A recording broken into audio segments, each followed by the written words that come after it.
Hitler का जन्म 20 अप्रैल 1889 में ऑस्ट्रिया में हुआ था। पिता की मृत्यु के पश्चात 17 वर्ष की अवस्था में वे वियना चले गए। वहां पर इन्होंने कला विश्वविद्यालय में प्रवेश लिया, परंतु यह असफल रहे थे। इसके बाद यह वापस अपनी मां के पास लिंज में आ गए। एडोल्फ हिटलर की युवा अवस्था बेहद गरीबी में गुजरी थी। रोजी रोटी का कोई जरिया न होने के कारण पहले विश्व युद्ध की शुरुआत में एडोल्फ हिटलर की युवा अवस्था गरीबी में गुजरी थी। रोजी रोटी का कोई जरिया न होने के कारण पहले विश्व युद्ध की शुरुआत में इन्होंने अपना नाम फौजी भर्ती के लिए लिखवा दिया था। जर्मन सेना की पराजय ने तो इन्हें हिला ही दिया था, लेकिन वर्साई की संधि ने इन्हें और अधिक आग बबूला कर दिया। 1919 में हिटलर ने जर्मन वर्कर्स पार्टी नामक एक छोटे से समूह के सदस्य ले ली। धीरे धीरे इसने इस संगठन पर अपना नियंत्रण कायम कर लिया और उसे नेशनल सोशलिस्ट पार्टी का नया नाम दिया।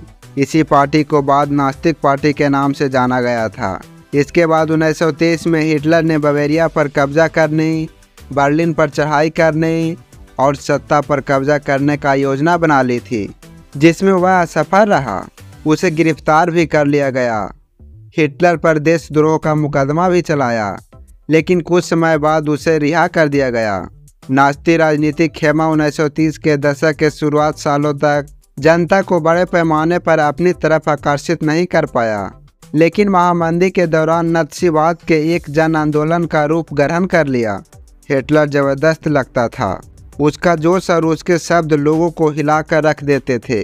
वह अपने भाषणों में एक शक्तिशाली राष्ट्र की स्थापना वर्साई संधि में हुई, नाइंसाफी के प्रतिशोध और जर्मन समाज के खोई हुई प्रतिष्ठा वापस दिलाने का आश्वासन देता था।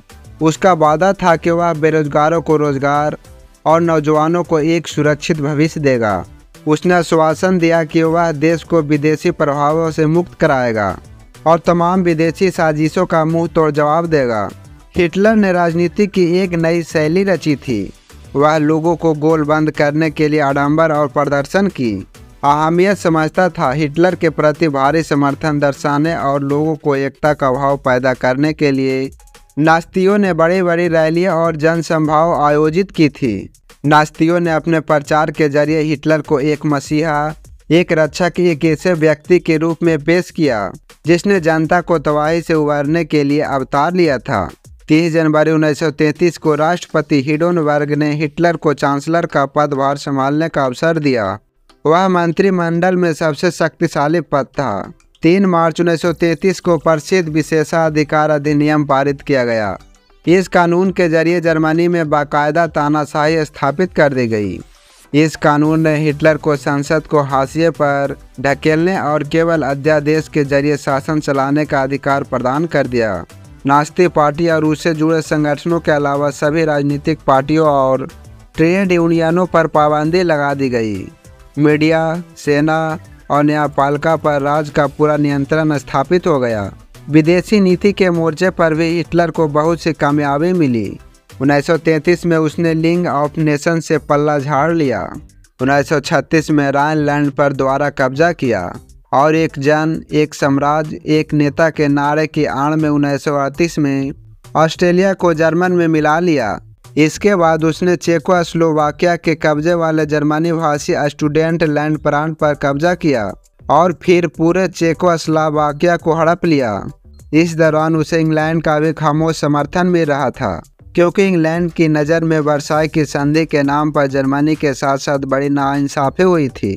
इसके बाद 1939 में हिटलर ने पोलैंड पर हमला कर दिया। इसकी वजह से फ्रांस और इंग्लैंड के साथ भी उसका युद्ध शुरू हो गया। सितंबर 1940 में जर्मनी ने इटली और जापान के साथ एक त्रिपक्षीय संधि पर हस्ताक्षर किए। इसी संधि से अंतर्राष्ट्रीय समुदाय में हिटलर का दावा और मजबूत हो गया।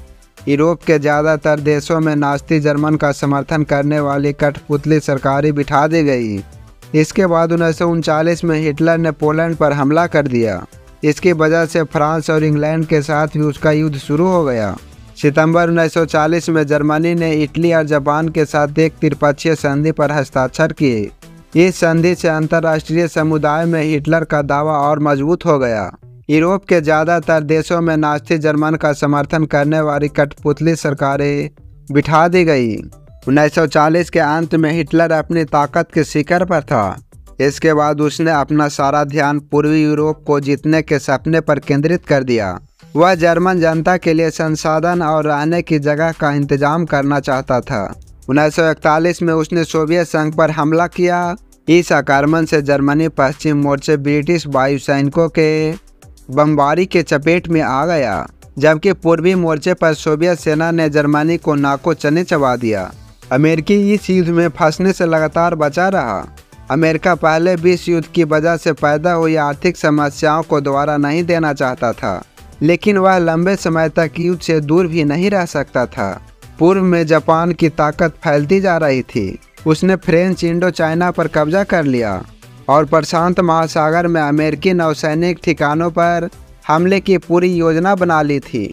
जब जापान ने हिटलर को समर्थन दिया और हार्बर पर अमेरिकी ठिकानों को बमबारी का निशाना बनाया, तो अमेरिका भी दूसरे विश्व युद्ध में कूद पड़ा। यह युद्ध मई 1945 में हिटलर की पराजय और जापान के हिरोशिमा शहर पर अमेरिकी परमाणु बम गिराने के साथ खत्म हुआ। नवंबर 1938 के एक जनसंहार में यहूदियों को संपत्तियों को तहस नहस किया गया, उन्हें लूटा गया, उनके घरों पर हमले हुए, यहूदी प्रार्थना घर जला दिए गए और उन्हें गिरफ्तार किया गया। इस घटना को नाइट ऑफ ब्रोकन ग्लास के नाम से याद किया जाता है। सितंबर 1941 से सभी यहूदियों को हुक्म दिया कि वह डेविड काफिला सितारा अपनी छाती पर लगाकर रखेंगे। उनके पासपोर्ट, तमाम कानूनी दस्तावेज और घरों के बाहर भी यह पहचान चिन्ह छाप दिया गया। जर्मनी में उन्हें यहूदी मकानों में दरिद्रता की स्थिति में रखा जाता था।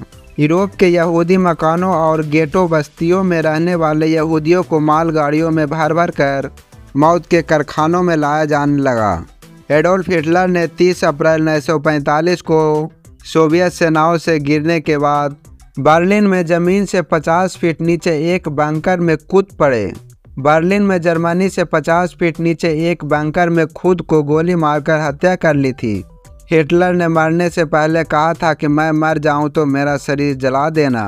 हिटलर ने गैस चैम्बरों में कैद कर करीब 60 लाख यहूदियों को मौत के घाट उतार दिया था।